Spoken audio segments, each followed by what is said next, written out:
Hi again, everyone. Gary Digital Williams here on Boxing Along the Beltway, our news and notes for this week. And again, the amateurs taking center stage. We got some big news off of that tournament in Sofia, Bulgaria for two of our Beltway boxers. Of course, the Golden Gloves coming up. We do have some pro news to come up. We got a couple bouts coming up this Saturday. Last Saturday, we had some bouts as well.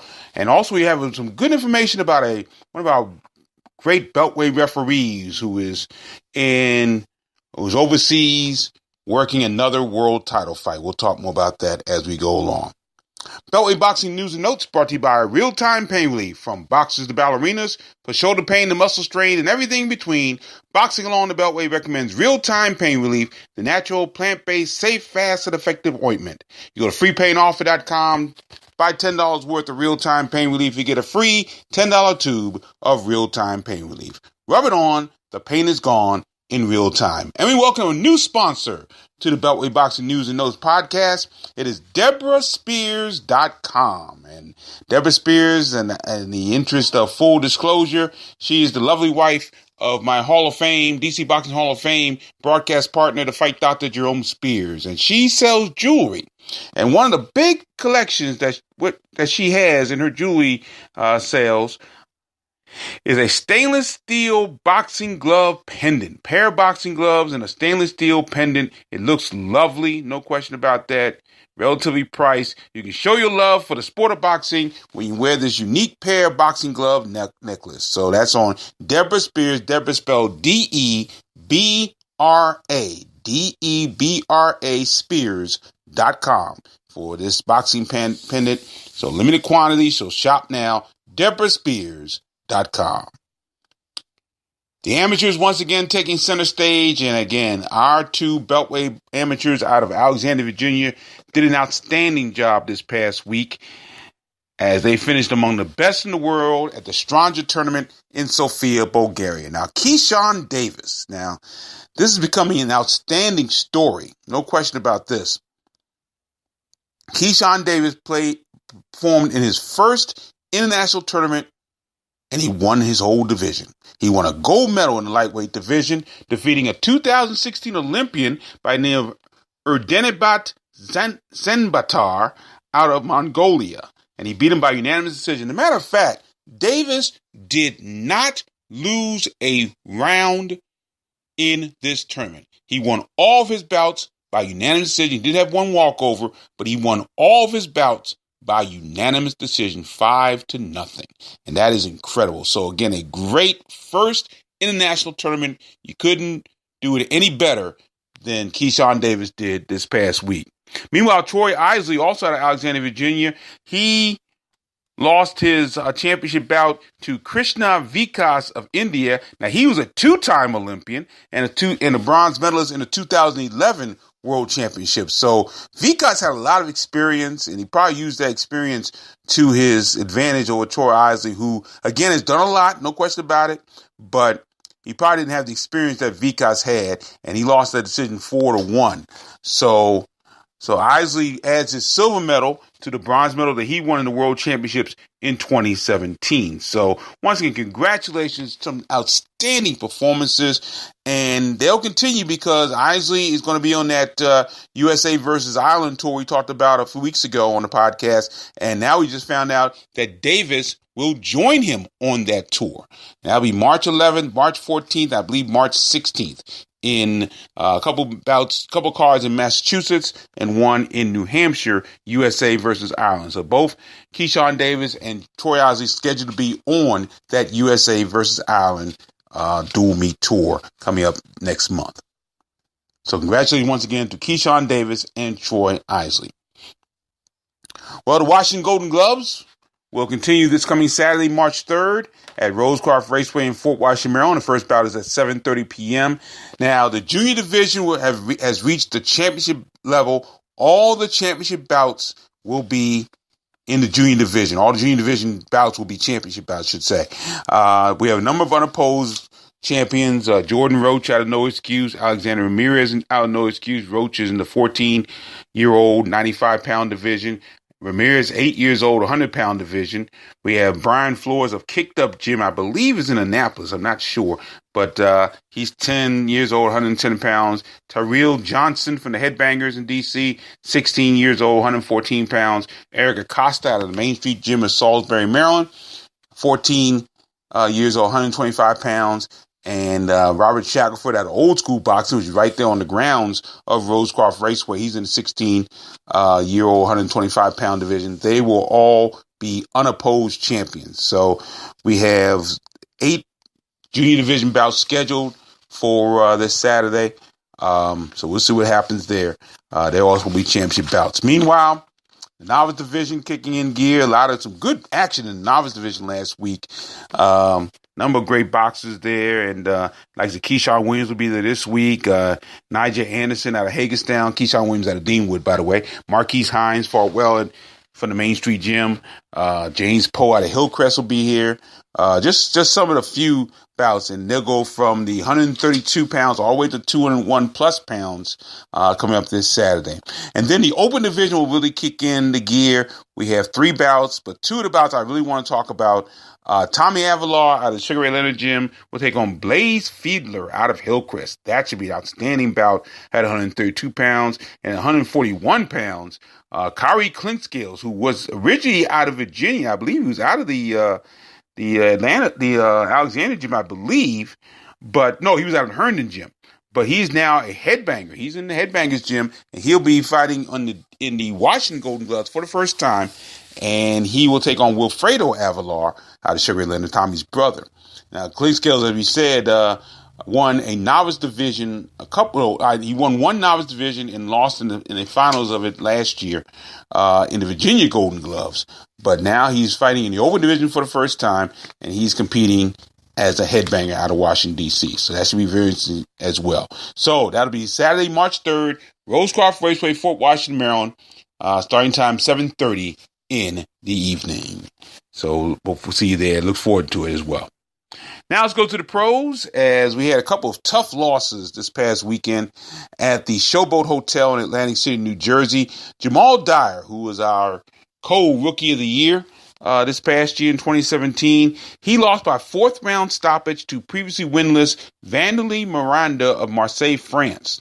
Now, Dyer really got off to a good start in this bout. He was keeping Miranda off balance. He was hitting him with hard shots. But in the 4th round, late in the 4th round, about a minute to go in the 4th round, Miranda caught Dyer with 2 hard right hands. Dyer was staggered all over the ring. Now, he never went down, but referee Benji Estevez saw enough to stop the contest. That was stopped at 2:14 of the final round. And again, it was a good stop. I had a chance to see that bout because it was on the Fight Night Live stream on Saturday. And he just got caught. And when he got caught by Miranda, he was stumbling all over the place. And Estevez made the right call in stopping the bout. So Dyer loses for the first time. He's now 4-1, 2 KOs. Miranda wins for the first time. He's 1-3, 1 KO. Now, a bout that didn't make the stream for whatever reason, I don't know why, but it was one of the walkout bouts on this card.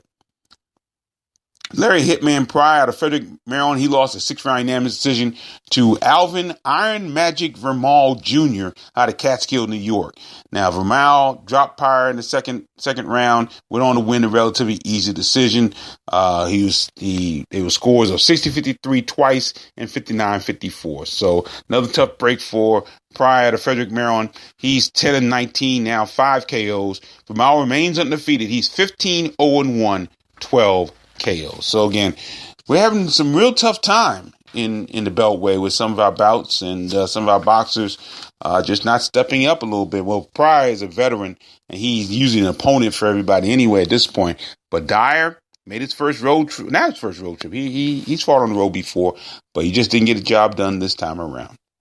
Now we turn to attention to this Saturday, March 3rd, where we have a number of local pro boxers in action this coming week. Now, Antoine Russell has an opponent for a 6-round contest at the Barclays Center in Brooklyn, New York. And we just found that New York. And we just found out that opponent that was listed on the blog is no longer going to be his opponent. Russell, who is 3-0, all 3 of his wins by KO, and he was the other 2017 Beltway Boxing Co-Rookie of the Year. He will now take on Keeson Freeman. He's out of South Carolina. His record 4-0, 2 KOs. However, Freeman has not fought anybody of any real significance.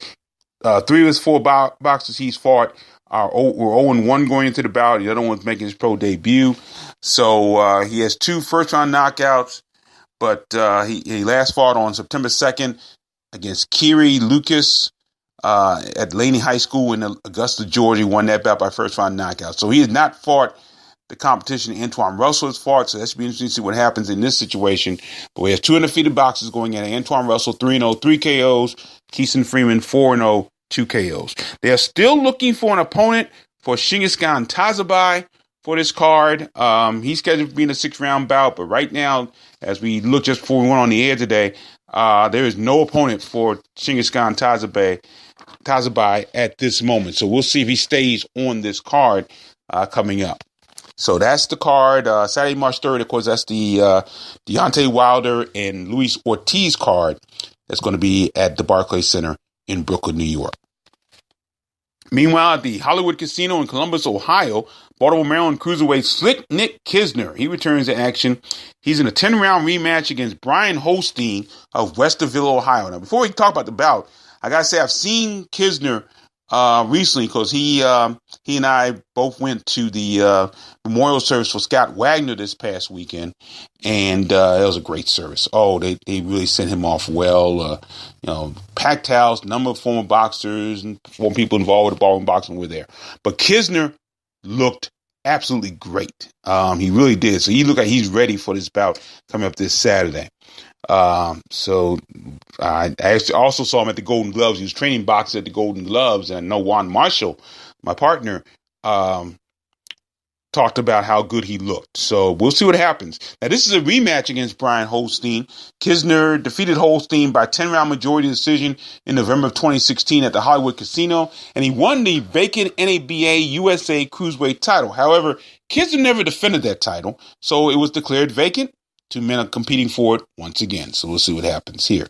Now, since that last contest, Kisner, who's 19-4-1, 6 KOs, scored an 8-round split decision over Lamont Singletary on March 30th in Glen Burnie, Maryland. That was a tough bout for him. That was a bout we had here on the Box on the Beltway Google app for Android and on Spreaker.com and iHeartRadio.com. That was a tough bout for him, but it paled in comparison, in all honesty, to the next bout he had, which was against Ryan Merhi in Charleroi, Belgium. That was on December 16th, and Kisner lost that bout by 4th round TKO. Murray was undefeated going in, still undefeated, and the bout was for Murray's WBA Intercontinental Cruiserweight title. Now, Holstein, who's 13-7-1, 7 KOs, after he lost to Kisner, he lost 2 more bouts. He dropped an 8-round unanimous decision to Jeremiah Carpensy on March 4th at the Hollywood Casino, and was knocked out in the 4th round by Francis Nitetu on June 9th in Verona, New York at the Turning Stone Casino. Holstein bounced back into the win column with a 6-round majority decision over Lawrence Blakely on November 17th at the Lifestyle Pavilion in Columbus, Ohio. Now, again, Holstein doesn't seem to do well at the Hollywood Casino, so I don't know why he's back there again, but be as it may, we'll see what happens. But that bout scheduled for 10 rounds, once again, for the vacant NABA USA Cruiserweight title. So we'll see what happens with that. And then also on March 3rd, Baltimore featherweight Ernest Lightning Hall, he'll be in a 4-round contest against Ricky Tomlinson of Thonotosasa, Florida. I have no idea what that is, but it's a town called Thonotosasa, Florida. And the bout will be held at the Banquet Masters, which is in Clearwater, Florida. Hall is 3-0, 1 KO. He's going to make his first road trip on this card after winning all of his bouts at Michael's 8th Avenue in Glen Burnie, Maryland. And his last bout, he won a 4-round majority decision over Tyrone Wright on July 13th. We had that bout on the Box on the Beltway Google app for Android. Tomlinson is 5-3-2 with 2 KOs. He broke a 3-bout losing streak with a 4-round unanimous decision victory over Michael Andrew Gaxiola. That was on November 21st in St. Petersburg, Florida. So best wishes also to Ernest Lightning Bug Hall. I'm not sure. He's changed his nickname so many times. I don't know what it is anymore. So we'll see. And then also big kudos to referee Kenny Chevalier. He's one of our top Beltway referees, has been here for a long period of time. And right now he's in Tokyo, Japan, getting ready to be the 3rd man in the ring for the IBF Super Bantamweight title bout. That'll be between champion Ryosuke Iwasa of Kishiwa, Chiba, Japan. And his record is 24-2, 16 KOs. And the challenger is Ernesto Chocolate Salong of Santa Rosa City, Laguna, Philippines. He's 21-2-1 with 8 KOs. And that bout, once again, will be on Thursday, March the 1st. So we'll be happening actually very soon because they are a good 12 hours or more ahead of us. So that should be happening relatively soon right now. Now, according to BoxRec.com, and I tell you, his record, Chevalier's record on BoxRec is long, and looking through it earlier, it brought back a lot of memories because a lot of bouts that he refereed, of course, I've had the pleasure to see. So a lot of those bouts I remember, but he has been all over the world as far as having world title bouts. This will be his 13th world title bout, and he's traveled to the Philippines, South Africa, Mexico, Panama, and this will be his second trip to Japan for a world title bout. And locally, he's been the third man in the ring for a number of world title bouts held here, including Sean Bay Mitchell versus Reggie Green. That was at the now Capital One Arena in D.C. William Joppy versus Ray McElroy. That was at the Showplace Arena up in Marlboro, Maryland. And Andrew Council trying to defeat Bernard Hopkins. And that was at the Convention Center, I believe, in D.C. So Ken Chevalier, an outstanding referee, no question about it. And it's great to see him get another look for a world title bout once again. So best wishes to him also as well. And as you quickly said, once again, the send-off for Scott Wagner was tremendous. I had a chance to see a lot of my old boxing friends, a lot of folks from Ballroom Boxing. Larry Michael and John Saraceno were there. Rudy Childs, who produced the Ballroom Boxing show and also was one of our producers on Boxing Spotlight, was there. My Hall of Fame broadcast partner, Fight Dr. Jerome Spears, also there. It was a great reunion for a lot of people. Saw a lot of folks that used to work at Michael's 8th Avenue, and they were there, and it was just a wonderful, wonderful experience. And, just to say goodbye to Scott Wagner, an outstanding man. We talked about him a couple weeks ago, and he was an outstanding person. And his send-off was really fantastic. No question about that. So that'll do here for another edition of Beltway Boxing News and Notes. Once again, Beltway Boxing News and Notes brought to you by Real Time Pain Relief. Go to freepainoffer.com, buy $10 worth of Real Time Pain Relief. You get a free $10 tube of Real Time Pain Relief. Rub it on, the pain is gone in real time. And by our new sponsor, DeborahSpears.com. And don't forget to look for that pair of boxing gloves, stainless steel pendant that she has online, Deborah Spears, DEBRA Spears.com. I'm Gary Digital Williams. Thanks for joining me, everybody. And always remember to keep supporting the best boxing in the world, the boxing along the Beltway. Take care.